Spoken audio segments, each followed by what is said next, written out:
बिस्मिल्लाहिर्रहमानिर्रहीम। अस्सलामुअलैकुम नाजरीन, मैं हूं कोकब न्याजी और आप देख रहे हैं मेरा YouTube channel Kokab Niazi official. मेरे साथ मौजूद हैं आप सबके फेवरेट मोहम्मद उसामा अली साहब, मशहूर व मारूफ एस्ट्रोलॉजर हैं, बिजनेस कंसल्टेंट भी हैं, मजहबी स्कॉलर भी हैं और मैंने इनको एक लक़ब दिया हुआ है जी, मोटिवेशनल स्पीकर भी हैं।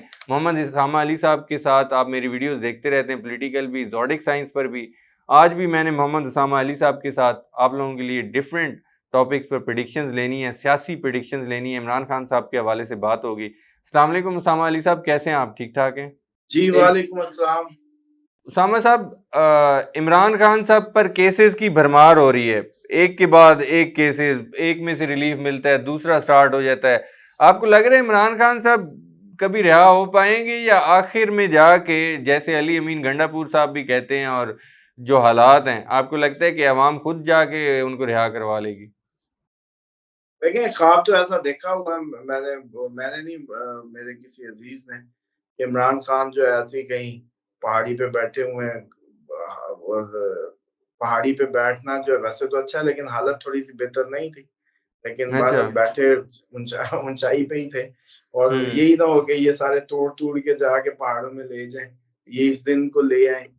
मतलब आप देखिए ना, हुकूमत तो वो देना ही नहीं चाहते ना किसी भी सूरत। तो आप चाहते हैं कि फिर इस तरह का सिनेरियो उनकी मोहब्बत में बन जाए कि ये केसेस-वेसेस तो आज नहीं तो कल खत्म करने पड़ेंगे। लेकिन अगर ऐसा हो जाए कि उनको इधर से तोड़ के जेल ले जाया जाए और उधर बिठा दिया जाए, तो फिर तो सारी ज़िंदगी के लिए सियासत से गए ना। हम्म। ऐसा भी हो सकता है। देखने में अवाम खुश हो जाएगी, लेकिन काम भी, साँप भी मर जाएगा, लाठी भी टूट जाएगी। तो आप लोग थोड़ा-सा डिफरेंट एंगल से सोचा करें। बहरहाल हम्म। एनीहाउ, असल जो प्रेडिक्शन है वो ये है कि 14 अगस्त के बाद इमरान खान को रखना और उनके लिए जो चीज़ें, मामलात एक्सट्रीमली पॉज़िटिव हो जाएँगे। सितंबर में इमरान खान, मैं समझता हूँ कि अ, अनकंट्रोलेबल होंगे और बहुत ज़बरदस्त टाइम होगा उनका, और उस टाइम पे हर चीज़ उनकी फ़ेवर में, एक्स्ट्रा फ़ेवर में चली जाएगी। तो डेफ़िनेटली फिर उस हिसाब से देखें तो लगता है कि वही टाइम होगा जब वो अ, बाहर होंगे ही होंगे। ठीक है। उसामा साहब, मखसूस नशिस्तों वाला जो केस सुप्रीम कोर्ट में चल रहा है, उसमें आपको क्या नज़र आ रहा है? सुन्नी इत्तेहाद काउंसिल को सीटें वापस मिलेंगी? नहीं, ऐसा लगता है कि अभी मधानी चलती रहेगी कुछ दिन, मज़ीद लिंगर ऑन करेंगे, वक़्त पे चीज़ें होनी है ना। अदलिया ख़ैर अच्छा रोल प्ले कर जाए तो अब चांसेस हैं, लेकिन इमरान खान को फ़ेवर्स जो मिलनी है वो 14 अगस्त से ऑनवर्ड मिलनी है, 14 अगस्त के बाद। तो फिर ऐसे ही लगता है कि ये लटका-लटका के टाइम बाय करेंगे, जब हुकूमत जाएगी तब भी कोई मामलात वो होंगे किसी साइड पे। अच्छा, वो एक उसामा साहब, बल्ले का बड़ा शोर रहता है, कभी बल्ला आ जाता है, कभी चला जाता है। फिर आजकल चल रहा है मामला इंट्रा पार्टी इलेक्शन और बल्ले की वापसी के हवाले से पूछना चाह रहा हूँ। आपको लगता है कि पीटीआई को बल्ले का निशान वापस मिल जाएगा? बदले की किसकी बात हो रही है सर? बल्ले की पीटीआई का बैट का सिंबल। हाँ, ये सारी चीज़ें अब आगे तो आहिस्ता-आहिस्ता अदलिया के पास जो कुछ भी है ना वो बेहतर हो हम्म। जाएगा। अदलिया अच्छा। अपना काम सही कर देगी, आगे कोई कुछ करता है नहीं करता वो अलग मैटर। बिल्कुल ठीक है। एक पीटीआई के कुछ लोग जो छोड़कर गए थे, उनकी वापसी की बातें हो रही हैं। पीटीआई की कोर कमेटी कह रही है कि जो लोग मुश्किल में राहें जुदा कर कर चले गए, उनकी वापसी नहीं होगी। और कुछ लोग कह रहे हैं कि बल्कि कोर कमेटी भी कह रही है, बैरिस्टर गौहर ने भी कहा कि इसका फैसला इमरान खान साहब करेंगे और इमरान खान साहब जाहिर है बाहर आएंगे तो करेंगे। आपको लगता है कि कोई मुमकिन, कोई चांसेस, कुछ ऐसा है कि पीटीआई के लोग वापस आ जाएं जो छोड़ कर गए थे? अली जैदी, फवाद देखिए, ऐसा चौधरी। कुछ नहीं, इमरान खान क्यों लेगा? कोई भी क्यों लेगा ऐसे चीज़ों पे, जब पार्टी एक बहुत बड़ी स्ट्रगल से गुज़र रही हो, गुज़र के आई हो, तो अब हम्म। वो इनको कैसे वो बियर करेंगे? कल को डेफ़िनेटली ये सारे डाउटेड लोग हैं। आधे से हम्म। ज़्यादा तो इनमें वो होंगे जिन पे यही एतमाद नहीं होगा कि ये बिक के आए हैं, ये मान के आए हैं या क्या है अंदर से। अंदर से अब इनके क्या राब्ते हैं, उधर दोस्तियाँ हम्म। लगाए हैं, क्या कर रहे हैं, तो ऐसे लोगों को क्यों लेना उन्होंने? लेंगे तो फिर वही बेवकूफ़ी करेंगे जो एक्सटेंशन दे के की थी। हम्म। ठीक है। उसामा साहब, एक इलेक्शन से पहले आपने पेशन गोई की थी जब ये अलीम खान साहब की पार्टी बनी थी, आईपीपी। आपने कहा था अलीम खान को ही कुछ मिलेगा और बाकी सारे मुंह देखते रह जाएंगे, बस अलीम खान को ही फायदा होना है। शाहिद खकान अब्बासी और मिफ्ता इस्माइल साहब एक पार्टी बना रहे हैं जी, मंजर आम पर तकरीबन आ चुकी है, अवाम पाकिस्तान के नाम सर। आपको इस पार्टी का क्या मुस्तकबिल नजर आ रहा है? देखिए, ये अभी बहुत ज़्यादा एक्स्ट्रा स्लो जा रहे हैं, लेकिन उनसे कुछ बेटर नज़र आता है, गैप क्रिएट हो रहा है और बेसिकली इसमें सारी वो लाशें लोड होंगी जो पीपल्स पार्टी या नून लीग के वो लोग जो अब अपनी सियासत मरती हुई देख रहे हैं नून लीग में और पीपल्स पार्टी में। बेसिकली वो लोग इसमें ऑन बोर्ड होंगे और मुस्तकबिल ख़ैर बाकी इस्तेहकाम वगैरह से तो बेहतर होगा। क्योंकि मुझे लगता है कि शायद खाकान साहब को अगले साल अप्रैल से पहले-पहले कोई ओहदा मिलने के चांस हैं। अब जब इस तरह से देखता हूँ तो समझ नहीं आती कि इलेक्शन होंगे, क्या होगा, कैसे मिलेगा? लेकिन चांसेस बहुत हाई होंगे। अच्छा। फिर तो इलेक्शन ही होंगे, शायद कोई निगरान वजीर आजम बन के बैठ जाए। हाँ, देख लें हो सकता है, लेकिन बहरहाल ये अच्छा गेन करे ऐसे चांसेस होंगे। बिल्कुल ठीक है। सामने साहब, मरीम नवाज की कामयाबी के खिलाफ अपील दायर हुई है लाहौर हाई कोर्ट, वो जो इलेक्शन ट्रिब्यूनल है बेसिकली, मरीम नवाज साहिबा कहीं नाअहल हो सकती हैं? मरियम नवाज़ साहिबा का जो अ, अभी फिल 4 तो नहीं नज़र आता लेकिन हो सकती हैं वो। अच्छा, ये मतलब चांसेस नजर हैं किसी हद तक। हाँ जी, हो सकती है। जैसे बिल्कुल याद ठीक है। करें आप लोग कहते थे ओहदा मिलेगा तो मैंने कहा हाँ, मरियम साहबा को इस दफा कुछ ना कुछ मिलेगा, कोई अच्छा बड़ा ओहदा लेकिन वजीर आजम नहीं, लेकिन कोई अच्छा बिल्कुल। ओहदा जरूर होगा। वो याद सीन आया? ले, जी जी, मुझे अच्छी तरह याद है, अच्छी तरह याद है। तो ऐसे ही इनके जाने के क्योंकि ये पिछला जो टाइम है ना ये जाहिर बात है कुछ इम्पैक्ट तो देता है हम्म। और ये नाम बस रोने धोने के लिए ही होता है, इतना कोई अच्छा नाम नहीं होता ये। अच्छा। उसामा साहब, टैक्सेस के खिलाफ अवाम सड़कों पर है, बिजली के खिलाफ, लोड शेडिंग के खिलाफ अवाम सड़कों पर है, ताजिर भी सड़कों पर है। आपको लग रहा है कि शहरियों, पीछे रिसेंटली एक केस भी हो, शहरियों ने के इलेक्ट्रिक बिल्डिंग पर उन पे जाके अटैक भी किया, पाकिस्तान में कोई अल्लाह ना करे श्रीलंका जैसे वाले हालात तो नहीं होने वाले? हाँ जी, ये हालात तो देखें 2-3 इम्पैक्ट हैं। एक तो सैटर्न जो अब ये हुआ अवाम इकट्ठी होती लगती है।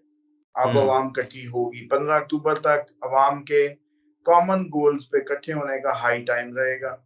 यूरेनस अभी भी अपनी उसमें जो है वो गुल खिला रहा है, उसने ट्रांसफॉर्म करके ही रहना है। हम्म। तो बेसिकली अब ऐसा लगता है कि ये अवाम अचानक किसी दिन खड़ी हो जाए, कुछ कह नहीं सकते। ये 3 माह बहुत हाई होंगे, इम्पोर्टेंट होंगे, बल्कि अगर ये कहा जाए कि ये एक बदलते हुए पाकिस्तान के 3 माह होंगे, इसमें वो तब्दीलियाँ वाक़ई हो जाएँगी, जो आप लोग 15 अक्टूबर के बाद का पाकिस्तान जो है, उसको हो सकता है कुछ और नया पाकिस्तान मान रहे हों। हम वैसे तो हम नए पुराने के वो क्या कहते हैं कहानियाँ ही करते हैं। कभी इनका दिल करे सियासतदानों का तो ये नए पाकिस्तान के ख्वाब दिलाते हैं और हम्म। कभी इनकी अगर पार्टी का स्लोगन ने ये सेल कॉल ना पकड़ी हो, तो वो असेंबली में खड़े होके कहते हैं वेलकम टू पुराना पाकिस्तान, बड़ी ढिठाई से। मतलब जब इनका दिमाग वो अपनी कहानियों का है, फिर पेट फाड़ने वालों के साथ हाथों में हाथ डाल के बैठ जाएँ तो वो भी कोई कुछ नहीं कह सकता। सड़कों पे घसीटने वालों के साथ जपियाँ डाल रहे हो, कोई मसला नहीं। क्योंकि अवाम की बेसिकली जो मेमोरी है ये समझते हैं वो खराब है बेसिकली। ठीक है। तो ऐसा उसाम होगा नहीं अब लगता है कि अवाम की मेमोरी और ये सारी चीज़ें जो है ना कुछ पाकिस्तान में बहुत बड़ा होना है। इस 3 माह में हुकूमत की तब्दीली, इवन सिस्टम की तब्दीली, इवन स्टेटस को चैलेंज हो जाएगा। इवन हर इदारे की स्टेटस को उल्टा दिया जाए। इस तरह से आपकी रजीम जेन्युइन रजीम चेंज हो जाए। हम अमेरिकन इन्फ्लुएंस से निकल जाएँ इस 3 माह में, ऐसा पाकिस्तान बन जाए। इसको भी कोई वो इग्नोर नहीं किया जा सकता इस फैक्टर को। तो जितने भी मेरे व्यूअर्स बेउम्मीद है वो बेउम्मीदी ना दिखाएं। देखिए आसान हालात जो है ना वो कमजोर लोगों को पैदा करते हैं और मुश्किल वक्त मजबूत लोगों को पैदा करता है और मजबूत लोग आसान वक्त को पैदा करते हैं। तो बेसिकली अब आप लोगों को थोड़ा-सा टफ होना है, मजबूत होना है ताकि आप लोग आसान हालात पैदा कर सकें, आसान वक़्त को ला सकें। तो उसामा साहब फिर ये बात ठीक हो सकती है जो वज़ीर-ए-आज़म शहबाज शरीफ साहब कह रहे हैं कि शुक्र है मुल्क मुआशी तौर पर दुरुस्त राह पर गामज़न हो गया है। आपको लग रहा है ऐसा हो गया है? सॉरी क्वेश्चन रिपीट कर दें? शहबाज शरीफ साहब कह रहे हैं कि मुल्क माशी तौर पर दुरुस्त राह पर गामज़न हो गया। आपको ऐसा लग रहा है कि वो मुल्क माशी तौर पर दुरुस्त राह पर गामज़न हो गया है ऐसे ही है? देखिए जिसकी बुनियाद ही टेढ़ी हो उसने ऐसे कैसे होना है? बिल्कुल नहीं हो सकता, ये पुराने टेक्नीशियंस या पुरानों का अब काम नहीं है।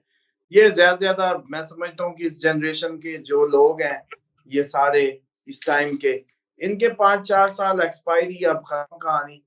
आगे नई जनरेशन ने टेक ओवर लेना है इस मुल्क को, उसी ने सीधा करना है, इन लोगों के बस की बात नहीं है।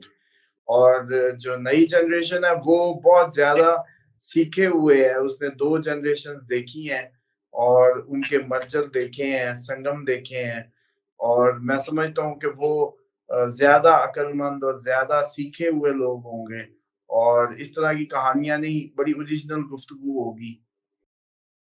बेसिकली बिल्कुल। हमारे अभी लाइफ टाइम बहुत लाइफ स्पैन पाकिस्तान का देखें ना, अभी 70 साल का बस थोड़ी-सी ज़िंदगी थी हमारी, ऐसे कौमी ज़िंदगी की बात कर रहा हूँ। तो नस्लें हैं लोगों की, जहाँ इनकलाब आते हैं वो सदियों पुरानी नेशंस हैं, उनके अंदर पेट रूल्स हैं, पेट उनकी तरबियतें हैं, पेट उनके ख़वास हैं। हमारे तो अभी तक जैसे कहते हैं इनोवेशन ही चल रही है। चूँ-चूँ का मुरब्बा इकट्ठा करके ये मुल्क बना है। जिस नाम पे बना है उसका कोई आज तक कभी बात नहीं कर रहा कि भई कोई इसका हल ये है कि अल्लाह अल्लाह के रसूल का निज़ाम कायम किया जाए ताकि सल्लल्लाहु सबसे जान छूटे। कौन सर पे इनके रखें कुरान और फैसले करवाएँ। डेली सारे वो सिस्टम में डाल दें तो क्या होगा? कुछ नहीं। लेकिन बात उस तरफ अभी तक नहीं जा रही। तो डेफ़िनेटली जब तक ये अच्छी रगड़ा नहीं पड़ेगा उस वक़्त तक बहुत मुश्किल है इन लोगों का जो है ना वो सुधरना और उस साइड पे मुड़ना। ठीक है। आखिरी क्वेश्चन फवाद चौधरी साहब ने पीटीआई पर तनकीद की थी। शेर अफजल मरवत साहब वो कह रहे हैं कि फवाद साहब ऐसे भागे जब वो उनको गिरफ्तारी का टाइम आया था ऐसे भागे जैसे हथनी भाग रही है। बेसिकली फवाद साहब तो खैर पार्टी से आउट हैं, तनकीद करते रहते हैं। शेर अफजल मरवत साहब पर भी इमरान खान साहब नालां हैं, नाराज़ हैं। आपको इन दोनों रहनुमाओं का क्या मुस्तकबिल नज़र आ रहा है? देखिए, फवाद साहब का तो कोई नहीं, वो ज़बरदस्ती बोल्ड होने की कोशिश कर रहे हैं। लेकिन शेर अफ़ज़ल मरवत साहब जो हैं, वो डेफ़िनेटली पीटीआई के लोगों के लिए अच्छी रिप्रेज़ेंटेटिव रहे हैं और उनकी जगह बना गए। उनको शायद एलिमिनेट करना इतना मुश्किल हो एज़ कम्पेयर टू हिम। मगर फवाद साहब का तो मैं समझता हूँ कि अब ज़िक्र ओवर हो जाना चाहिए। बिल्कुल ठीक है। बहुत शुक्रिया मोहम्मद उसामा अली साहब, आपने वक्त दिया। नाजरीन, मोहम्मद उसामा अली साहब की आपने प्रडिक्शन सुनी, इनके व्यूज़ सुने, इनकी एनालिसिस सुने। नेक्स्ट वीडियो में आप लोगों से फिर मुलाकात होगी। मोहम्मद उसामा अली साहब और मुझे इजाज़त दीजिए। अल्लाह हाफिज़।